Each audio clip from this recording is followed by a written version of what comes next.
enema e wose ye nyina ye unite ne ye ka no ne aye na MPP NDC ntokwa bi o ho a enye politics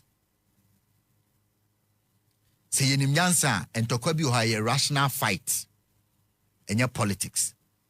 natural resources enya media maye ye free o my kete say 247,000 square meters so say dey da ho o my kete o abrofu bia ba ha o mo say ha ye gold coast o my kete gold a she ha sa ye tua. The other time I was telling you say na from the coast of gold book bia is it Meredith na Traore also say the people who came here now they recording history. It is not them. As far back as 1417, now people were coming to the river and Cobra to take gold. Abrofono. 1417. Gold, you know. Ye tua. And sada. Ye bu say Jose. Obinti minyina krom ha no kanche me say Ghana gold do na ye tu no. Tangible impact e dia ma ye generation no. Ba kuni. Omaya ye tu go the enam desert so kwa bruchiri kotwitwi toilet so sebi masses o enye nipa mienu miensa omaya ye tu gold ayen ye fab desert so escape sa o mine a land with gold, oil, timber, bauxite, manganese, lithium, oil, and a list of them. A country like that a Nante desert, so people are fleeing that country. Can you imagine? So I was asking a question the other day, and then exactly 2 months, and now 1 month, 3 weeks, I'm here as our topic, and I say, can you imagine Dubai with Ghana's resources? Now Dubai for now, more desert, and so Baha. Dubai, where your resources in Libya, Baha. Can you imagine an European country? There be America say London more money gold. Say London gold do hanko mahu. Omukro ni nyina omo to form. A train nam ho nko mu tu no ko mbe hu bi. Bi ni ho. And so more gold reserves every ha. Enti asama me kan da ne say. Mpanyifo bi di o manu atum. Yamfa politics in tonchen. Na me seti example a aye adwuma say president bi aba Africa friend Magafuli.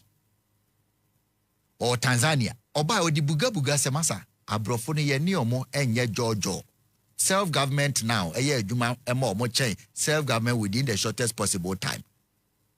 Entina Kwame Nkrumah is successful no. Abrofo ye ni omo nye jojo or the brofo baby tiu. Entino Magafuli bae no. Mining company omo Tanzania omo to so be 7th. Mining ewo Africa. Ghana ni edi kan. Tanzania for ne say omo ni gold companies oho nyina obi anfa ne contract mra ye ne ye ne mo sign ye de. Ebi mu tu no 30 years 40 years. Na mum ye hu se mmoa ye na amane ye dia. Arbitration clause say woman say mo amutu gold wa ha no mo say assemble ye nkoka na omukurum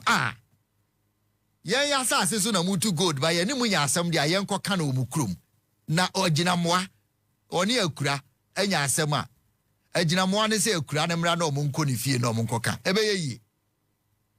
wudi fu a oma wudi bi ma oma enti osisa de ne muntwam arbitration clause no muntwam ye beka no ha ye de ye court ne beka. Secondly, gold na mutu no ma ye be 5%. Ene ye pay 15% minimum. Almost ye do so ye nye se monya amonko. Apart from 15% no, mutu gold we ye kro multi company ni any shares wom enye yesa. Moma ye 16% of shares all gold company moma ye 16% ye shareholder wom. Almost ye to me company was yes ye good. Abrofo no koe omoko ka kire BBC ni sie na mo tro terrible stories about awunya investor confidence so me won kosi agu me dem wo so beto no 1 cedi me se beto no 5 cedis wo kwa abonten akwatia tiam a se ni obi ameto na minima ade meti machi edi man nikura da ho enti omodwene ho na mo ka kire abrofo no se mo pa mo nko me se go and read stories in 2015 bad image omode ma Tanzania. Investors will not go there. The president who has come or cancel contractor, say security of contracts is not guaranteed. BBC, CNN, they wrote a lot of bad stories about Tanzania. President, 3 weeks now, Ghana say, "Oh, the amount 12." 16 was missing magic 16% share. Kuko nkrofonetua. Hey, nti na mbetime tua 16% amaya na na moma ye 3 4 5. Ye natural resources. Ade am say mumu ni nyansa ene mfidia mudi betu nti ne ye betu amamo. Uganda 40 ye no mo say okay sasa na mo ka dia. Yenso ye oil ne bi. Oil no maka che say ye ntukura da so agu ho. Enti ene ye betete ye nkrofo 50 years amamo hu nyansa ne mfidie na ye betwen monko. Ghana de eba ya hoking crying and nano lithium. Ghana no kotena ase na woman microphone abrofo no ma ye 10% omo fa 90%. Minister no so ya de pa se yetimenya ko ye nyini ne enya agimi no wo agudie obi betu 1 2 enyira nipa no say obema 10% wage atum because woni mfidie 13 ahemfo no so yenkotu oncheni kens oncheni tutuntuma oncheni ya nanamu yes anke ye wuko Tanzania ne I am proud to say 3 days ago Magafuli ye wuko omo the gold no within 3 years 4 years no ni ska omunya no oma ye train e wo krom ho a ti sa Dodoma to Dar es Salaam ananke it takes 7 hours by bus 8 hours is Kumasi Accra no e wache Kumasi Accra but it takes 7-8 hours by bus and then a 1 hour train Ekuonaba omo the gold na tima ye bibia otumu oma ye national airline oma si new airport oma to 10 aircraft for national Tanzania Air Ghana ye airline is ye ton fufuo wom esi ho ye ntumi gold no so yegusu aye to companies ba na eba na sansem ya start say monfra mining companies ni nyina Oka lawyer for ni bi omo kasama omo any professor for entimi nya adwuma and now yes investor their confidence Gaddafi mo ye no their confidence mo de brofu huna ye investor confidence and me say call them negotiate ye pese a review contract no mo na ye ho tre senye sa de a eso amonko na no go face de eso wo daman banka so renew ye ntokwa besi okruma na mse Ghana se wo ye leader na wa nyef said the Ekuonaba you kan no wonkuta iron fist se wo ye leader na wa mfa na ensi wa Ghana for e ma wonya ade ye long term effect da obi to go 30 years obo ase almost started to go 1897 until 1997 100 years of mining train you obo ase. This is Tanzania speed electric train Tanzania for new from gold recently 2015 no ye way Dar es Salaam to Dodoma e wache Kumasi Accra 1 hour na she train num krom woni mama kan cho 3 days ago Tanzania for increase your minimum wage Ghana ha bosome abaya dia atum say bosome akatue so ayemfa ma obi 400 cedis to say Tanzania dia no 2700 cedis memfa ne sa o de buy equivalent 500,000 shilling a month and yemfa ma obi a ni na katue so oman bi guru a sa netie oman e guru a se yempanyimfo ne ye sa de na enura meti asem bi a mani age ye gold no yenye se Ghana company ne betima tu ne nkakra no obema ye 50-50 a na brofo ne bema ye 15 and 10% a yemfa ma Ghana company no muntu ne nkakra ma ye 50% of 10,000 is better than so be my 5% of 10,000. Ntumba che say 150 years of mining no yen still la yen tumi koto mfidie ne yede ni tuni bi. Nti omo tu gold wo bo ase aya fam adwuma amaye adwuma ne 70 years mo na na mo ye bi no. Munim se de esi kwa asase ase. Munim se de esi operate adwuma no. Ene ye tu yesu anyansa ne yeden. Oye la ye nyane na anu yi wo behwe na nipa kakra bi tam. Minister obesan no wa bobra wie Ghana for ho be kire ensuo ni kroma enso dia gold fo ya o betima supply train o betima ensuo kroma ensu komo ne ye ada na ye ma amanfo ho kire o mo na agudi abu na broni ba no ama 5% 3% na ye panyi akotra so san wi na wasan kunkon se wa ma ye o man no 5% of your natural resources broni no betunu benya 95% ada ya onti omunim say indirectly atim de die ye nim nyansa ye dituo makoko ato na mintime mboa no ye ti obi be boa kosua na no obefa 5 na o ma me 1 but my idea se mate because mam wato abayentimi mmoa no ye yenim kosua kora madua banche abo minim tu obi betu 1 no mansia otutu mansia otu ne 10 years tida bi otu ahoma 10 no ama me 1 no afa 9 me se ye me maso atoaso saa komo de me de ba mate ase mampanyi Mahama kan se bi enra ma hu se saa akodi akopostu on Twitter say o ma ne thumbs up na o si revolution na esi wa Africa no ene Burkina for the omaje omode 100% o omaje 100% omo start yen so gold no mo na ne yeye de na brofo ni tu no omo nane no Burkina for so omo tu omo se na say de omo nane ne na ne yeye nti de ahi biem omo tu no omo de baso omo de gujam no omo ni say yeye bi na afa ti 100% eno na ama US phone yo musu wani ti abroni mpe nti tambi opesa wo bon na wugimi eno so ne mpanyimfo no omo pe entesi ai mampanyi Mahama ade na ye na no pa na muze sa akodi ade ato ma se nipa bebre omo ye influential forget MPP NDC nationalize our natural resources nationalize it to benefit people of Takwa people of Pristia people of Bogoso people of Akwatia people of Tamale people of Axim Ombenya oil war keep 3 points Germany ni be documentary say how many years ombehu oil no 2008 kofo ebekono and obeye community for no obeye omo interview say hu oil ha me sita bia monko YouTube eda ho no mpeso mo block ye hu oil ha ye behwe nipa no ma setenam ne ya samba biem 2024 ne ya behwe de oil na ya momo ne ya de compare Dubai omunya oil 5 years there ye momo Ghana de 208 up to now how many years 17 years meboa 17 years 2025 krom hofo no mema no mu ho nyina adwane ko Libya adwuma ni ho ye mfa omo ya je omo asase ye sisi akwan na oil so de tise gold no akwa galam say shark burial uto nsuo numa shark burial enye gold no akwa nsa akwa sebi anwa ne wase ye ndaivo nkofa utomu a ubewu nti omu nyina agya kuro no ho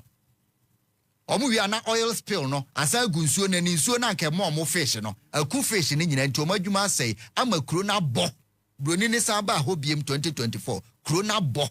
kuro na omu nya oil no nkrofo bi so tezaze so Dubai afunu panko na omu de nam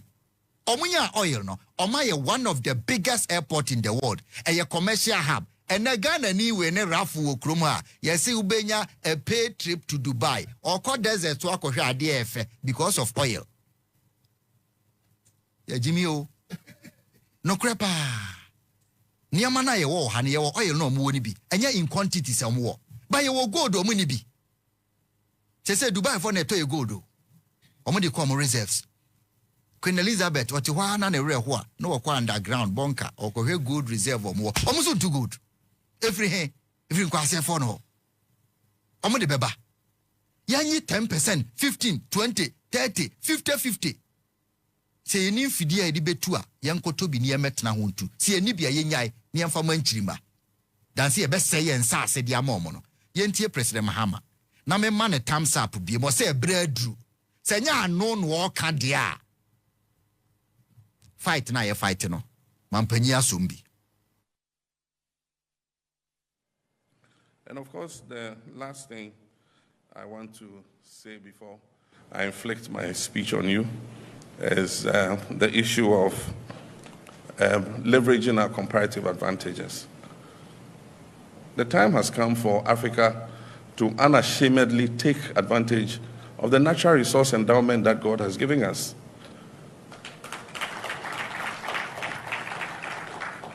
In the colonial era, we had colonial masters, we had no say, and so they mined the gold, they took it away, they developed the palm plantations, took the palm oil away, they took the diamonds away, took everything away. And when we gained independence,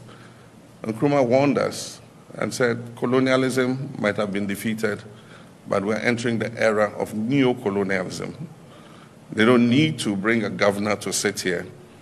but they still would, from wherever the colonial headquarters is, control your resources and be able to still derive the benefits as if they had colonized you. And that exactly is happening. Post-colonialism, we didn't have technology, we didn't have capital, we didn't have the human resource. And so foreign companies come and take huge concessions and they sign it off for a pittance. And they run those, concessions to the benefit of the colonial metropolis. Today, I think that in Africa we've developed a core of human resource that is capable of also taking advantage of some of these resources. We've developed the technology, we have the technology to be able to do whatever any of these big conglomerates are doing. And the capital is available in the world to mobilize, to be able to do the same things. And that is why recently we had a little issue which we have resolved with one of our mining companies whose lease had expired after 30 years. And it was our desire to take it over and use Ghanaian expertise to be able to also exploit that resource and let the benefits remain in our country.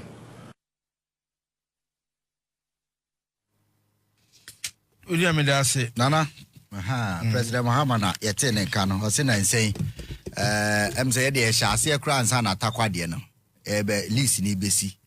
ye started fight we say yen starting yen ye national takwade da mai de esi ni da bai de nkomo ya momo 1 year abi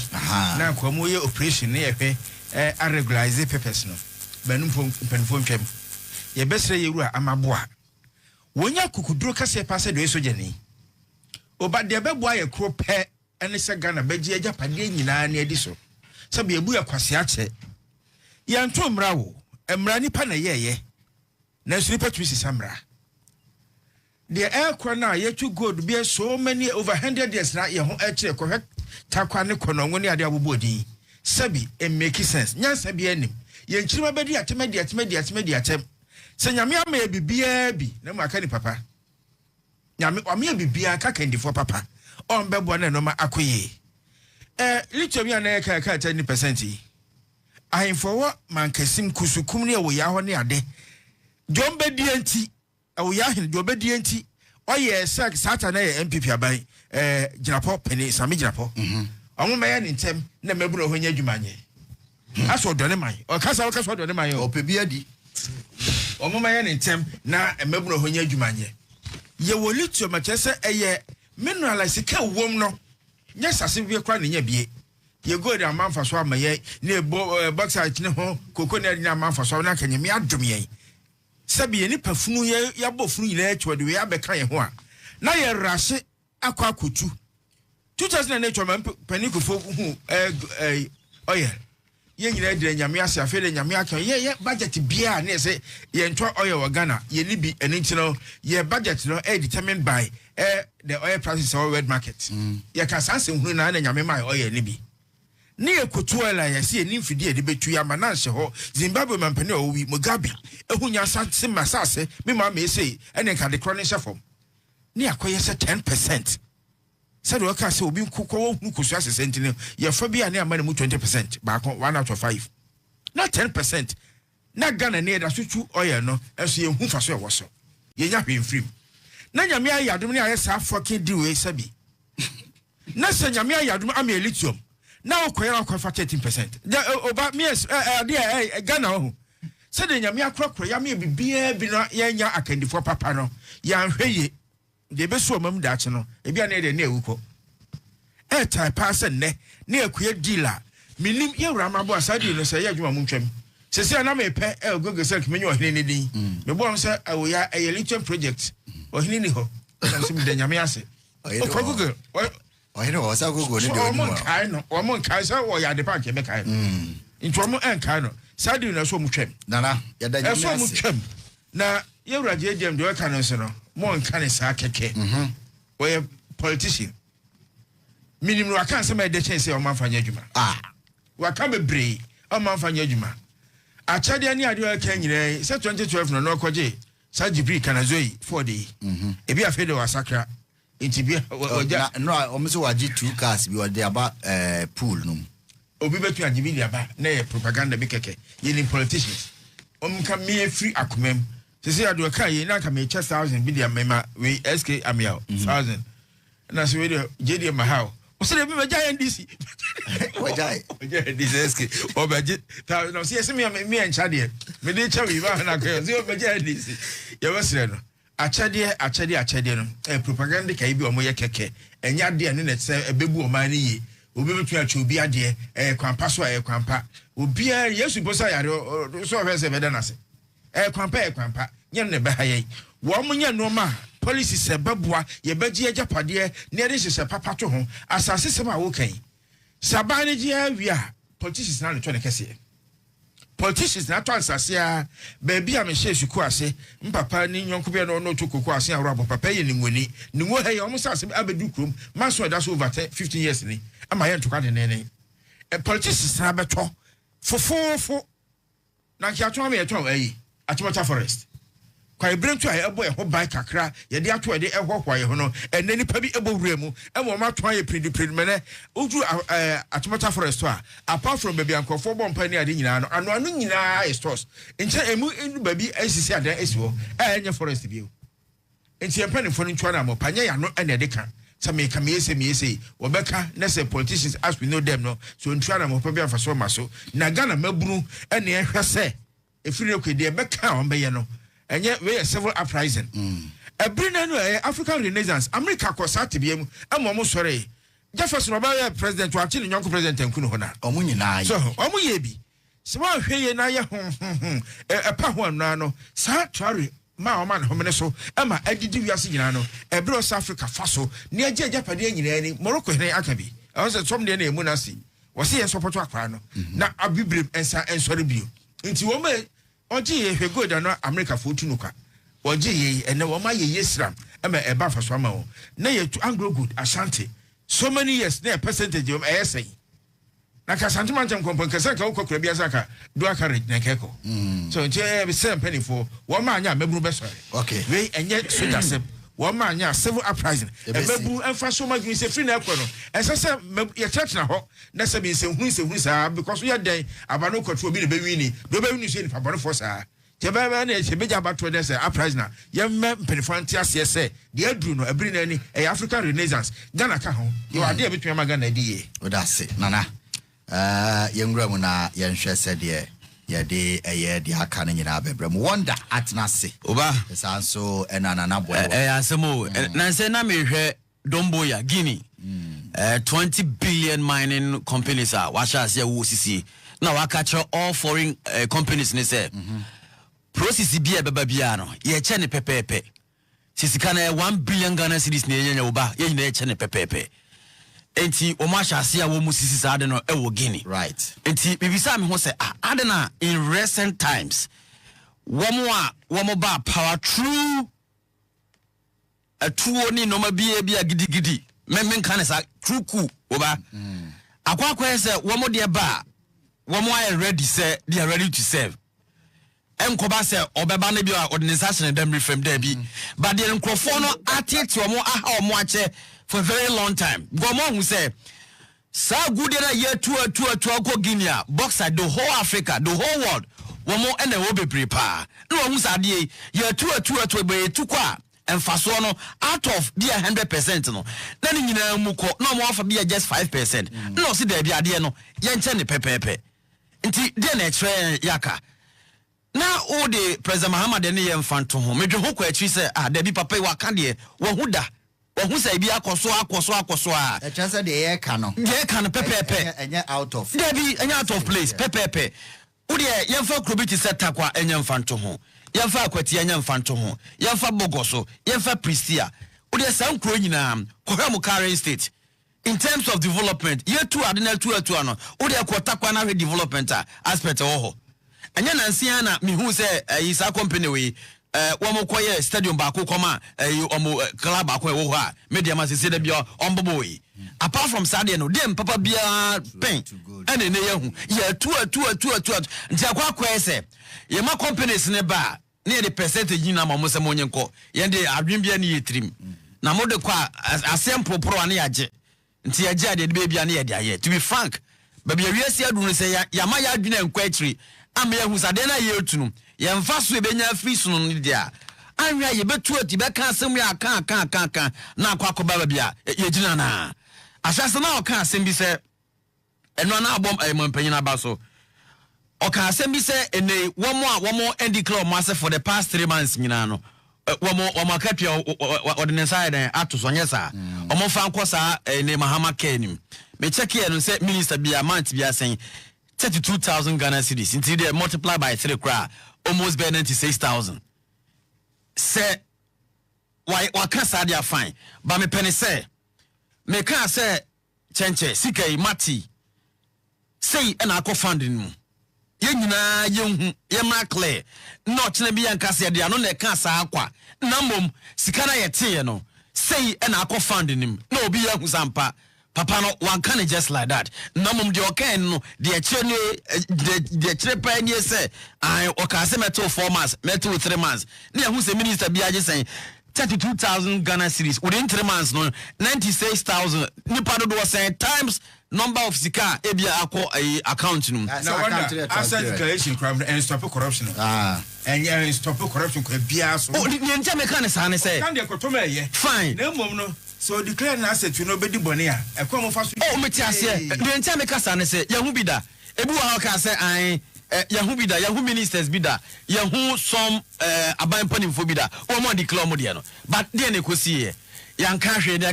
kira ne say oh ye ma 2 days ye ma within a week mo fan declare mo asset mo declare yenyem bibia na just say okay no agukwa it this time around say why na adwen say oba beboa na obi ahu sampa say o ye adwuma na yenyina yankam clear na yantiase sika do say na yenya transparent because anything nkofo be some questions that come ha na ye wo no bonsa asema making e ba be si akira say na sika na mo kan say asumasi atene no e wo he oni ha na just 2013 yes see at ministers be 10% cut e wo budget na ready no e wi akire yes nkofo bi fa akire kwaje omo de na ye ni kroma